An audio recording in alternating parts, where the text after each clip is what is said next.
been listening to Howard Stern since he was a local DJ in Washington, D.C. When I was not a little, but a teenager, I would wake up every morning and listen to him on DC 101. He had God doing the weather report, which I thought was funny. He was super edgy. He had Klansmen on his show. He was in blackface, like all kinds of crazy stunts he would do. So the change that he is so fake now. Because now he's just like like he lives on Long Island in a expensive place, hanging out with Jennifer Aniston and Jerry Seinfeld and stuff. He's completely gone the opposite direction. But what anybody who's been listening to Howard Stern for a while knows is that he always threatens to quit. There's always rumors. Every time his contract is up, there's a rumor that he's not renewing, and he always does. So as you probably talked about on your stream and what we talked about backstage, they're not going to pay him $100 million a year anymore because he's not worth it. I agree with that. They're going to offer him something less, and he'll probably take it. He said there's no official announcement that he's been fired. Yet there's hundreds of streams saying that he's been fired. Correct. Fake news. Here you go. Sherman Sydney Sweeney off the screen, but it's not letting me. Well, that's all right. You can leave her there. All right. Something to look at. Yeah, this right here. This is Howard Stern. I didn't write that. Well, you is a smelly nigga. With the with the gentleman that played Jefferson, George Sherman Jefferson. Hemsley. Yep. I got some more jokes for your New Year's Eve party there. You're not tired of this. And don't be racially offended, because Whoopi done wrote them for me, okay? He sounds like Cynic. Black hole. Black hole. You're gonna love this. Hello there. Hello there. Hello there. What do I loves most about the Whoopi? Oh, yeah. Such a great timing. Hey, Robin, what does you call a black rocket scientist? I don't know, A Jay. nigga. Whoopi wrote it. Whoopi wrote it. Hey, did you happen to notice this? Okay, so it's one of those things where it's like his show was edgy. Okay? He did a lot for free speech and First Amendment, especially with a lot of stuff that he got away with on the air. He did a ton for that stuff. But then if you're going to turn around and we're supposed to forget about all the stuff that you did, and then you're going to turn around and beat people over the head with what they say and what they do. That's the problem I have with Howard Stern. It's like he stood on business back then, and then all of a sudden he turned into a complete moron. It's amazing he still has a career with all that, what he did in the past, which goes into something you said you wanted to talk about today, which is Gina Carano, who hardly did anything and got completely blacklisted from everything. Yes, and scored a huge victory today. So, yeah. But before we go on to Gina Carano, I wanted to rant more about.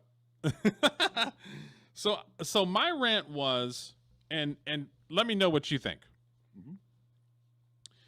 My rant is, there's a lot of people out there that claim that they are social commentators, that they're journalists, entertainment journalists, whatever. They're a former journalist, okay? For everybody to glom onto a certain subject, that's still not correct, because it was the whole thing about him not renewing his contract. I wrote it down, and I don't know if I still have it. Oh, yeah, right here. And I don't know if this is correct. So this is what I heard, and I heard it from Anthony Cumia's stream. I watched him earlier when in between calls. Howard Stern on XM has roughly 125,000 people listening to his show each day. A fucking YouTuber that's like Medium has that. Right. And they're not making the astronomical amount of money that Howard Stern is making. $100 million a year. If I was on top of XM radio, he needs to go. He's not the money that he has coming in is not paying his salary. He got to go. If I'm not mistaken, Anthony Cumia also mentioned that they're just going to lowball him and hope he takes it because they're not giving him $100 million. So why are people listening to Geeks and Gamers and Matt Walsh who know nothing about this as opposed to Anthony Cumia, who actually worked there and knows how the radio business works? That's correct. It's just people aping other people. You're just copying what other people do to try to get views. There's Absolutely. no authenticity to it at all, and people don't know what they're talking about. So Jeremy from Geeks and Gamers, he did the same story on Geeks and Gamers 1 and Geeks and Gamers 2. Gary did the story on his live stream. Then who else was it? My buddy from Film Threat. He did it on his stream. Mm-hmm. His stream is not about fucking that. His stream is about movies. Why is he doing that? Because he's trying to get another fucking audience. The glomming onto this shit just irritates me. And then it's like anytime that there's ever anything like this, okay, and somebody just gloms onto something, then they just start making shit up like he was fired. He's not fired. So if he signed a contract tomorrow for less money, any of those fucking channels gonna retract any statements that they made? Fuck no, they're not.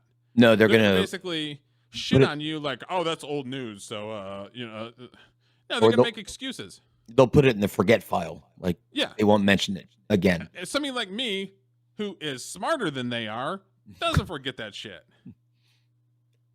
Well, they are pretty successful, some of them, at what they do. So it works, which is the sad thing. It's not really that Jeremy does it. It's that people believe it. See, I have a conscience and I have morals. Mm-hmm. I couldn't do that. I couldn't, like, yes, we might have a live stream that we talk about different things, but I'm not going to immediately, as soon as something is released that's not true, he's fired. Oh my God, it's fucking crazy. He's fired. But he's not fired. That's a fucking lie. Right. But you know what the difference between Jeremy, Chris Gore, Gary is from us is that we don't use this channel to pay the rent. So they have to get views. But that doesn't give you an excuse to lie. I agree with you. But I've always said, YouTube career is difficult. Like me, you, and people we stream with, we do it for fun. Like it's generally you'll reach out, hey, you want to stream? Sure, I'll stream. And we just kind of hang out and chat. Like I have a job. But these people don't have other jobs. They've turned it into a career. And I think that forces them in some ways to be less authentic and more just chasing the dragon, so to speak, chasing the dollar, because they need it now. They're sellouts, basically. Yeah, but it's still somebody like me who points that shit out. I shouldn't be beat over the head saying that I'm not right. No, I am right. And then anytime I ever say, well, okay, what's your sources? Anytime somebody ever brings up anything, it says a fucking lie. It's like, where's your sources? A journalist would have fucking sources. Like, oh, I read it here. I did this over here. You know what I mean? Like, they never have sources. It's always just like, hey, he was fired. Send that shit out.